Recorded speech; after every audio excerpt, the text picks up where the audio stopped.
ഒരുപാട് ഇങ്ങനെ ഇമോഷണൽ ആകേണ്ട ഒരു കാര്യവുമില്ല. ഇപ്പൊ നീ ചെന്ന് നിന്റെ ജിൻ വേൾഡിൽ തന്നെയായിരുന്നു. ഇനി നമുക്ക് ഒന്നിച്ചിരിക്കാൻ പറ്റില്ല. പൊയ്ക്കോ. പോകുന്നതിന് മുമ്പ് എന്നെ ഒന്ന് അവസാനമായിട്ട് ഹഗ് ചെയ്തിട്ട് പോ. ചിണ്ടു, ഇതിലെന്തോ ഒരു പ്രശ്നമുണ്ട്. ഞാനിപ്പോ പറയുന്നത് പോലെ നീ ചെയ്താൽ മാത്രം മതി. ഓക്കെ ചിണ്ടു, ഞാൻ നിനക്ക് വൈകുന്നേരം വരെ സമയം തരാം. പൊയ്ക്കോ.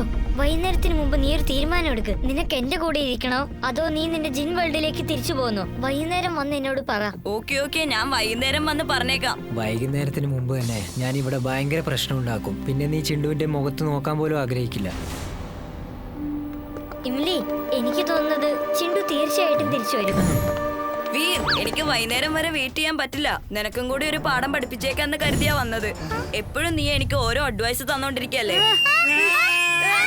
ഇതെന്താ പറ്റിയത്?